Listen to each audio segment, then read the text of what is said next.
रायपुर से अपडेट जो है एसआईआर को लेकर छत्तीसगढ़ बीजेपी की कार्यशाला का आयोजन किया गया, जिसमें विधायक, मंत्री और कार्यकर्ता मौजूद रहे। रायपुर से अपडेट आपको दे रहे हैं। एसआईआर को लेकर छत्तीसगढ़ बीजेपी की कार्यशाला का आयोजन हुआ। कार्यशाला में विधायक अजय चंद्राकर का बयान भी सामने आया है और बताया कि तकनीकी पहलू को लेकर बातचीत हुई है। इसे बीजेपी का एजेंडा कहना कांग्रेस का शगुफा रहा है। यहाँ पर बयानबाजी का दौर भी देखना शुरू हुआ है। रायपुर से खबर आपको बता रहे हैं। एसआईआर को लेकर छत्तीसगढ़ बीजेपी की कार्यशाला का आयोजन किया गया, जिसमें विधायक, मंत्री, कार्यकर्ता मौजूद रहे। वहीं इसे लेकर विधायक अजय चंद्राकर ने बयान दिया है और कहा कि तकनीकी पहलू को लेकर बातचीत की गई है।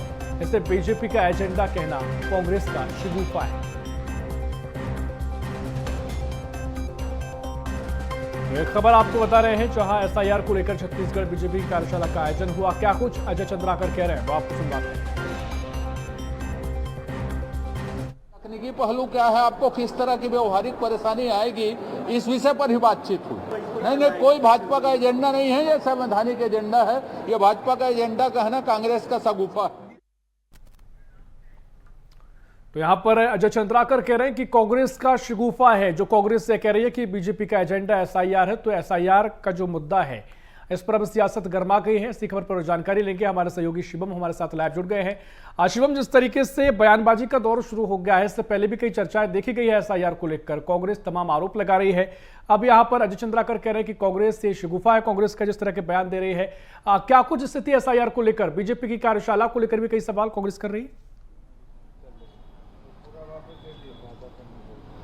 जी बिल्कुल, देखिए ऋषभ, छत्तीसगढ़ में एसआईआर की प्रक्रिया चल रही है। 4 नवंबर से जो बीएलओ हैं, निर्वाचन आयोग के अधिकारी हैं, वो घर घर जाकर के मतदाता सूची का दस्तावेज खंगाल रहे हैं, वोटर लिस्ट देख रहे हैं और वोटरों को भी तमाम दस्तावेजों के साथ पड़ताल उनके साथ कर रहे हैं, ताकि कोई भी फर्जी वोटर हो या फिर कोई ऐसा वोटर हो जिसके कई जगहों पर नाम होंगे, उनको हटाने की प्रक्रिया चल रही है। कुल मिलाकर पुनरीक्षण हो रहा है और एसआईआर इसका नाम दिया गया है। और इसी चीज़ को लेकर के जो 4 तारीख से प्रक्रिया चल रही है, उससे पहले प्रशिक्षण भी दिया गया और इसी चीज को लेकर के आज बीजेपी ने भी एक बड़ी कार्यशाला का आयोजन किया था, जो कि लगभग 12:30 बजे स्टार्ट हुई थी और उसके बाद लगभग 4 बजे तक ये कार्यशाला चली और 4 घंटे तक लगातार जो जनप्रतिनिधि थे, विधायक थे, मंत्री थे, सांसद थे, उनको भी इस कार्यशाला में बुलाया गया था। और सबसे खास ये रहा कि जो बूथ लेवल के कार्यकर्ता हैं या ऐसे लेवल के जो कार्यकर्ता जो सीधे ही जमीनी स्तर पर लोगों से मुलाकात करते हैं, उनको प्रशिक्षण देने का काम किया गया।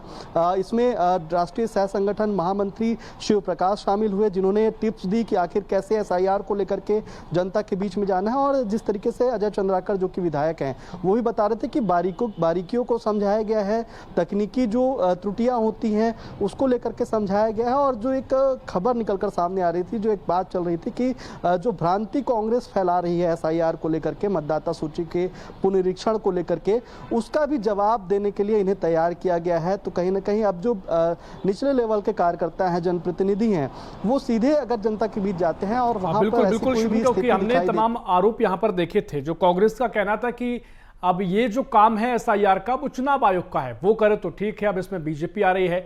अब तो ये समझाने की बात यह है कि क्या बीजेपी वही काम कर रही है, किस तरह की बीजेपी की सहभागिता है, कार्यशाला को कैसे देखा जा रहा है, टेक्निकल चीजों पर किस बात पे बीजेपी ध्यान दे रही है, ताकि जो कांग्रेस कह रही है वो स्पष्ट हो सके।